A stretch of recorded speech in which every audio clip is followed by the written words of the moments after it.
બીજો રાજાઓનું પુસ્તક તેનો 22મો અધ્યાય અને 1 થી 13 વચનો વાંચવામાં આવ્યા અને તરફ આપણે પ્રભુનું વચન જોવા માંગીએ છીએ. વિષય છે યોશિયા એક સફળ રાજા.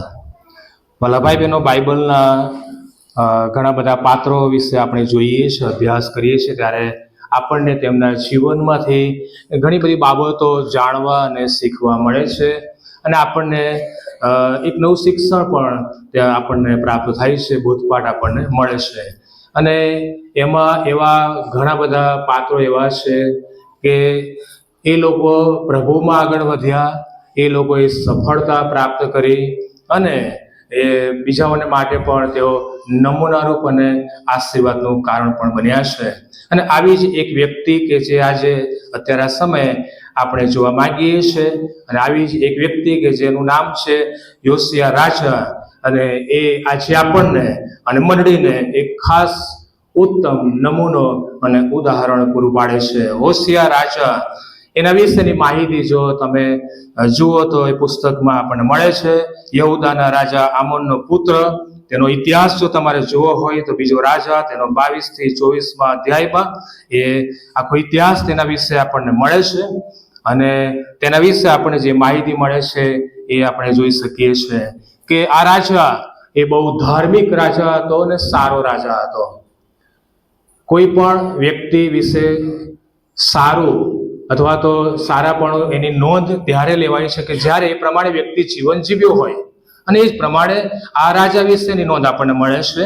યોશિયા રાજા, અને એ ધાર્મિક અને સારો રાજા હતો, અને તેણે પ્રભુની દ્રષ્ટિમાં જે સારું હતું તે કર્યું. એટલે કે પ્રભુની નજરમાં જે સારું હતું, પ્રભુને જે પસંદ હતું તે તેણે કર્યું, અને તે પોતાના પિતાના એટલે કે દાઉદના માર્ગે ચાલ્યો. દાઉદના માર્ગે તે ચાલ્યો. તેના જેવો કોઈ રાજા થયો ન હતો અને તેના પછી પણ કોઈ તેના જેવો ઉઠ્યો નહોતો. આ પ્રભુનું વચન આપણને કહે છે, જેની નોંધ આપણને પવિત્ર શાસ્ત્ર બાઇબલમાં મળે છે. યોશિયા એક જુવાન રાજા હતો, અને યોશિયા રાજ કરવા લાગ્યો ત્યારે તેની ઉંમર ત્યાં લખી છે પ્રમાણે 8 વર્ષની ઉંમરનો એ હતો. યોશિયા બધા રાજાઓમાં અતિ શ્રેષ્ઠ રાજા તરીકે એની ઓળખ આપણને મળે છે, અને પ્રભુની આજ્ઞાનું પાલન કરનાર, પ્રભુની સેવા કરનાર, પ્રભુની સેવા કરવાની એ તમન્ના અને ધગસ આ રાજામાં આપણને જોવા મળે છે. અને તેના શાસનના 18મા વર્ષે, તેના શાસનકાળના 18મા વર્ષે ચર્ચ એટલે કે મંદિરને સમારવાનું સમારકામ તેણે હાથમાં લીધું. તે મંદિરનું પુનઃસ્થાપન કરવા માંગતો હતો. એ મંદિરને પુનઃસ્થાપન કરીને એ મંદિરને એ સમારકામ કરવા માંગતો હતો. કામ કરતા કરતા એ શરૂઆત થાય, અને કામ કરતા કરતા નિયમ શાસ્ત્ર મળી આવે છે. અને આગળ બીજી માહિતી આપણને મળે છે પ્રમાણે કે એ કારીગરો પણ એ વિશ્વાસુ હતા, અને વિશ્વાસપૂર્વક કામ કર્યું, અને બધા વિશ્વાસુ માણસો હતા. આ ઘણી બધી સારી બાબતો આપણને એ રાજા વિશે આપણને માહિતી મળે છે. વલ્લભભાઈ બહેનો, આ રાજાએ પ્રભુને જે પસંદ હતું તે કર્યું, પ્રભુને જે ગમતું હતું તે કર્યું. અને આ અનોખો પુરુષ જે એક ધર્મ સુધારક વ્યક્તિ, એ ધર્મ સુધારક વ્યક્તિ, તેણે પ્રભુની નજરમાં જે સારું હતું તે કર્યું. અને 31 વર્ષ તેણે યહૂદા ઉપર શાસન કર્યું. 31 વર્ષ, બહુ લાંબો સમય એણે યહૂદા ઉપર રાજ કર્યું અને શાસન કર્યું. પહેલી બાબત, યોશિયા રાજાએ મંદિરનું સમારકામ કર્યું. 3 થી 7 કલમ ત્યાં તમે બાઇબલ તમારું ખુલ્લું રાખશો, તમને ત્યાં ખ્યાલ આવશે. આખું ત્યાં આપણે વાંચતા નથી, પરંતુ ત્યાં આપણને એ માહિતી મળે છે કે યોશિયા રાજાએ એ કાર્ય હાથ પર લીધો, મંદિરનું સમારકામ કર્યું. આ ધાર્મિક રાજા હતો અને સારો રાજા હતો, એની નોંધ આપણને મળે છે. પ્રભુનો ભય અને બીક રાખનાર રાજા હતો, વિશ્વાસુ રાજા એ હતો, અને પ્રભુના માર્ગે ચાલનાર, સત્યના માર્ગે ઉભો રહેનાર અને સત્યના માર્ગે ચાલનાર આ રાજા હતો. બાઇબલમાં આપણે જોઈએ છીએ ત્યારે પ્રભુ સામાન્ય માણસોનો તેના કાર્યને માટે એ ઉપયોગ કરે છે. આ તો ઈશ્વર છે, પ્રભુ એ ગમે તે રીતે તેની સેવાને કાર્યોને માટે એ આપણો એ ઉપયોગ કરી શકે છે. અને સામાન્ય માણસોનો પણ પ્રભુ એ ઉપયોગ કરે છે. અને આપણે બાઇબલમાં જોઈએ છીએ તો મૂસાની વાત આવે, મૂસાને પ્રભુએ તેની મહિમાને માટે ઉપયોગ કર્યો અને એ મિસ્રની ગુલામીમાંથી તેના લોકોને છોડવાને માટે પ્રભુ તેનો ઉપયોગ કરે છે. દાઉદ વિશે આપણે જોઈએ છે, નહેમ્યા વિશે આપણે જોઈએ છે, અને આ યોશિયા રાજા વિશે પણ આપણને જોવા મળે છે. વાલા ભાઈ બહેનો, માણસોને જે અશક્ય લાગે છે અથવા તો માણસ વિચારે કે આ અશક્ય લાગે છે, તે કાર્ય દેવે સામાન્ય માણસો દ્વારા એ પરિપૂર્ણ કરાવ્યું છે. એક સામાન્ય માણસો દ્વારા એ કાર્ય પ્રભુ પરિપૂર્ણ કરે છે. યોશિયા એક સામાન્ય વ્યક્તિ હતો. પ્રભુએ તેને રાજાનો દરજ્જો અને માન આપ્યું અને લોકોની આત્મિક જાગૃતિને ઉન્નતિને માટે, જાગૃતિ લાવવાને માટે પ્રભુએ તેનો ગજબનો ઉપયોગ કર્યો. અજાયબ જેવો ઉપયોગ પ્રભુએ તેનો કર્યો. ભલા ભાઈ બહેનો, તે પ્રભુની યોજનામાં એ ચોક્કસ કાર્યને માટે જોડાયો, પ્રભુની યોજનામાં આગળ વધ્યો અને નાનામાં નાની બાબતોમાં એ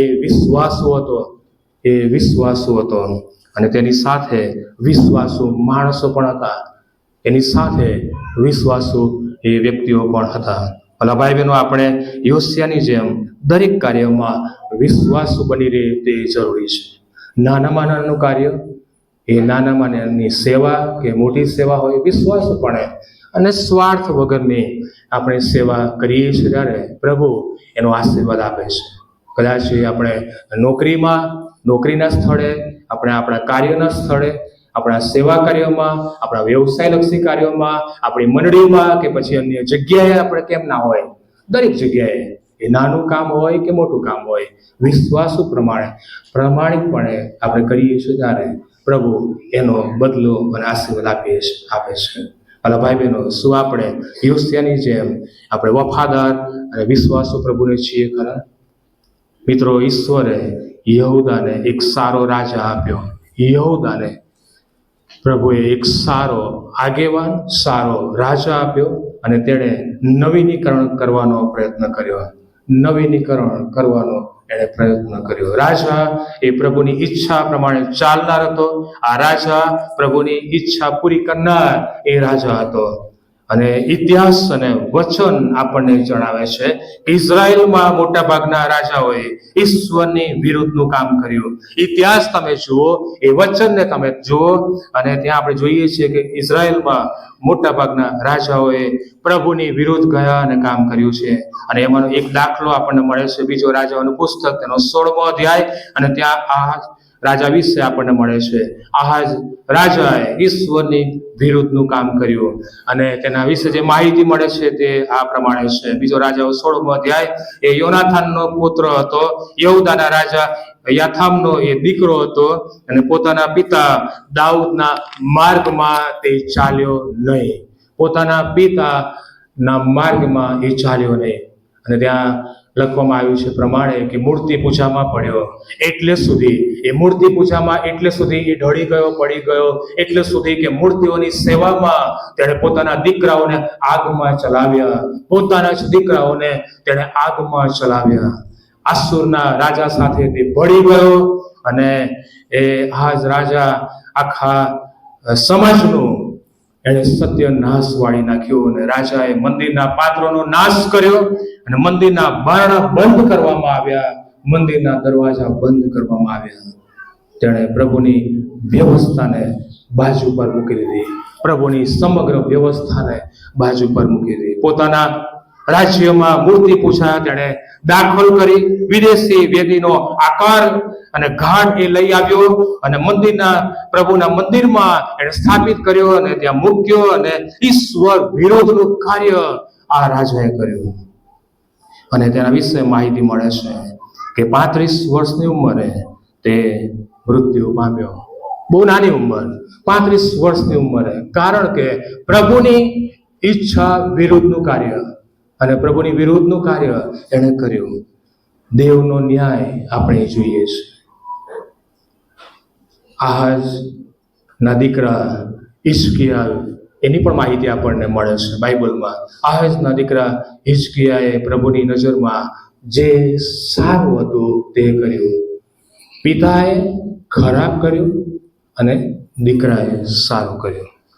અહીંયા યોશિયા રાજા વિશે આપણે જોઈએ છીએ ત્યારે જે પ્રભુને નાપસંદ હતું, જે પ્રભુની નજરમાં ભૂંડું હતું, તે તેણે દૂર કર્યું. બીજું કાળ વૃત્તાંતનું પુસ્તક તેનો 34મો અધ્યાય અને 3 થી 7 કલમમાં તેના વિશે લખવામાં આવ્યું છે. અસેરી મૂર્તિઓ, કોતરેલી મૂર્તિઓ, ઢાળેલી મૂર્તિઓ, સૂર્ય મૂર્તિઓ, ઉચ્ચ સ્થાનો તોડી ફોડીને તેનો નાશ કર્યો અને દેશને શુદ્ધ કર્યો. આ રાજા વિશે એને જે સારું કર્યું એની નોંધ આપણને મળે છે. પ્રશ્ન આપણી સામે છે વાલા ભાઈ બહેનો, કે આપણા જીવનમાં પ્રભુથી કયું ઊંચું સ્થાન છે? આપણા જીવનમાં, તમારા જીવનમાં પ્રભુથી કોઈ ઊંચું સ્થાન છે ખરું? કયું હોઈ શકે? તમારા જીવનમાં શું કોઈ મૂર્તિ છે? જો કોઈ એવી બાબત છે તો તેને આપણે દૂર કરીએ. જો હોય તો તેને આપણે કાઢી નાખીએ. જો કોઈ એવી બાબત હોય તો આપણે તેનો નાશ કરીએ, તે જરૂરી છે. ગલાતીનું પત્ર 2 અધ્યાય 20મી કલમમાં પાઉલ કહે છે કે હું નહીં પણ મારામાં ખ્રિસ્ત જીવે છે. હવેથી હું નહીં પણ મારામાં એ પ્રભુ ઈસુ ખ્રિસ્ત રાજ કરે છે અને જીવે છે. વાલા ભાઈ બહેનો, આજે આપણા શરીરમાં એ કોણ વાસો કરે છે? આજે આપણા શરીરમાં કોણ જીવે છે? એ જૂનું માણસ પણ જીવે છે કે પછી પ્રભુ ઈસુ ખ્રિસ્ત? બીજી બાબત, સમારકામ કરતા પ્રભુનું વચન મળી આવે છે. ત્યાં લખ્યું છે 8મી અને 9મી કલમમાં, યહોવાના મંદિરમાંથી નિયમ શાસ્ત્રનું પુસ્તક મળી આવ્યું. એક જુવાન રાજા જેની પાસે કોઈ ટેકો નહોતો અને છતાં રાજા આગળ ને આગળ વધતો આપણે જોઈએ છે. તેનું કાર્ય અને સુધારાઓ હિજકિયા રાજા કરતા પણ વધારે ને વધારે સારા હતા.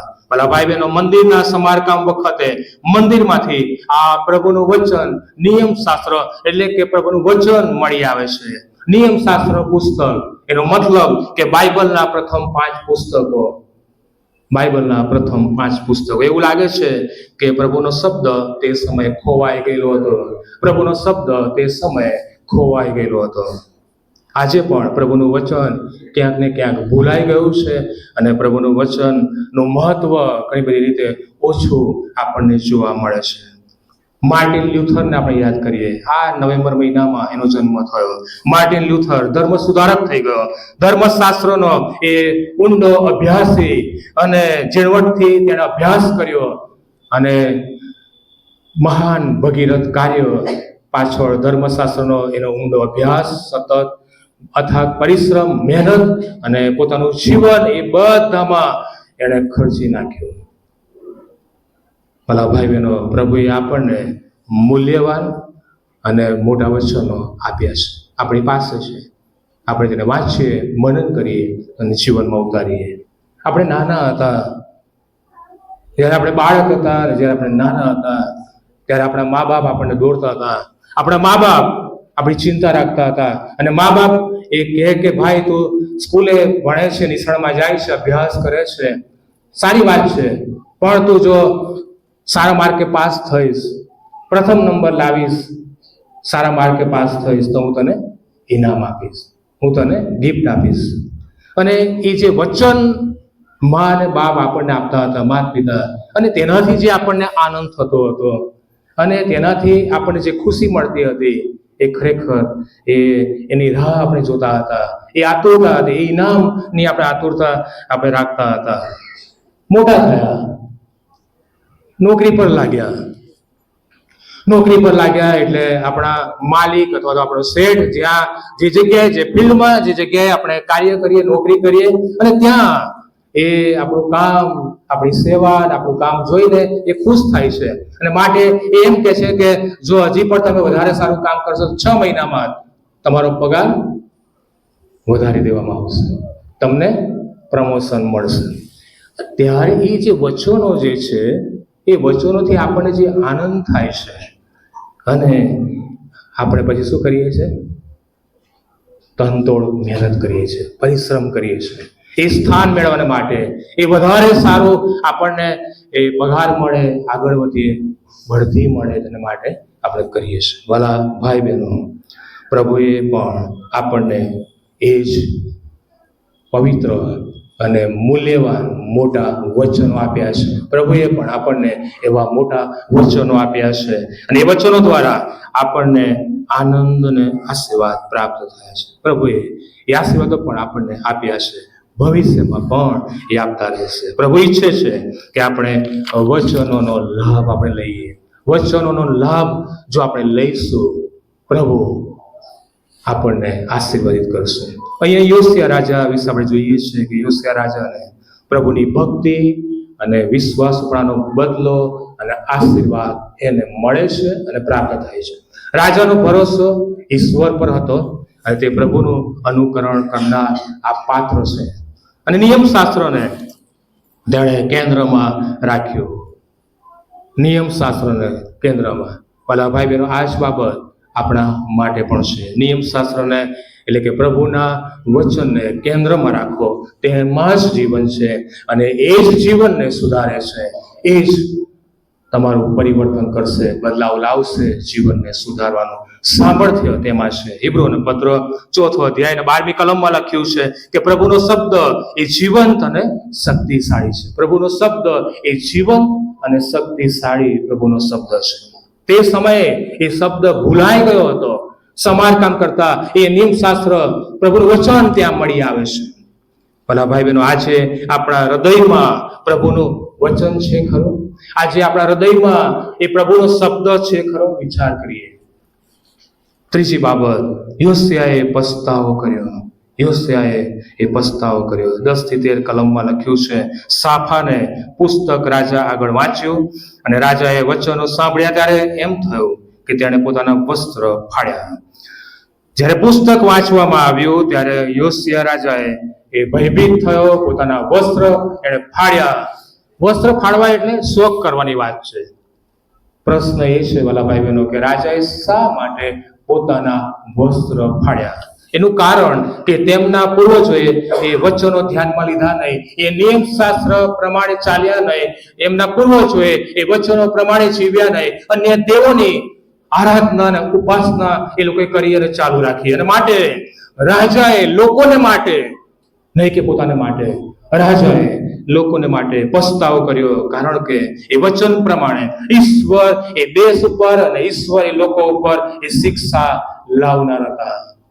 આવા પ્રભુના સંતો અને સેવકો અને રાજાઓ અને સેવકો થઈ ગયા અને જેમના જીવનમાંથી આપણને એક બહુ મોટો બોધ આપણને મળે છે અને નમૂનો એ આપણને આપે છે. અને આ રાજાએ પસ્તાવો કર્યો. પસ્તાવો ઈશ્વર પ્રાપ્તિનો માર્ગ છે. પસ્તાવો એ ભૂલ અને પાપથી પાછા ફરવાની વાત, કબૂલાત કરવાની વાત. પિત્તરના વિશે આપણે જોઈએ છીએ કે 3 વાર ઈસુનો નકાર કર્યો. પોતાની ભૂલ એણે કબૂલ કરી, જાણી, એ દુઃખી થયો, એ બહુ રડ્યો અને પ્રભુની આધીનતામાં એ આવ્યો અને પ્રભુ ઈસુનો એક વિશ્વાસુ એ સેવક પણ બન્યો. યોશિયાએ દેવનો શબ્દ સાંભળ્યો ત્યારે તેણે શું કર્યું? તેણે પસ્તાવો કર્યો. ઈશ્વરની તેણે શોધ કરી, પોતે નમ્ર બન્યો. નમ્રતા બહુ જરૂરી છે ખ્રિસ્તી જીવનમાં. એ નમ્રતા, પ્રભુની શોધ કરવી, પ્રભુના માર્ગે ચાલવું. અને એ રાજાને ઈશ્વર વિશેની સમજણ સ્પષ્ટ હતી. યોશિયા રાજાને આશા હતી કે પ્રભુ કૃપા કરશે અને પ્રભુ સહાય અને મદદ કરશે. પ્રભુ કૃપા કરશે અને પ્રભુ સહાય અને મદદ કરશે. એને પસ્તાવો કર્યો, પ્રભુની પાસે ગયો, એ નમ્ર બન્યો.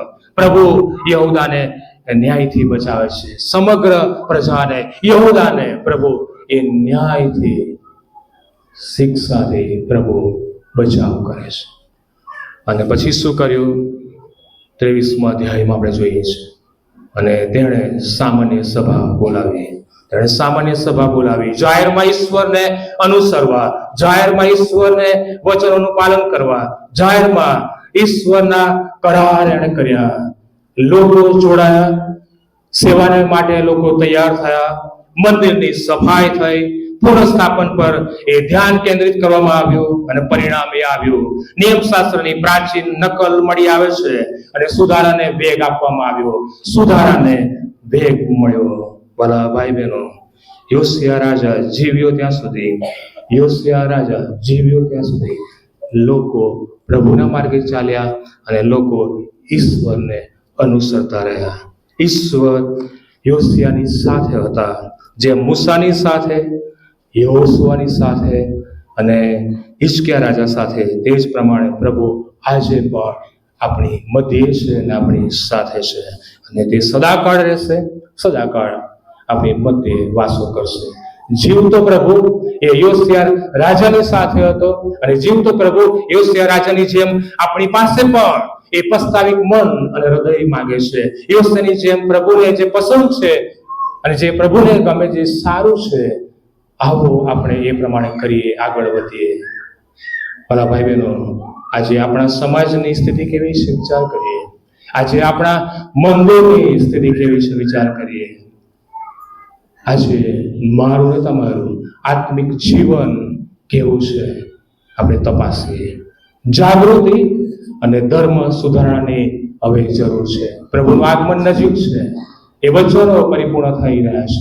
જાગૃતિ, ધર્મ સુધારણાની જરૂર છે. આવો આપણે યોશિયા રાજાની જેમ જાગૃતિ લાવનાર બનીએ, અને પ્રભુ આપણને તેના મહિમાને માટે ભરપૂરીપણાથી ઉપયોગ કરે.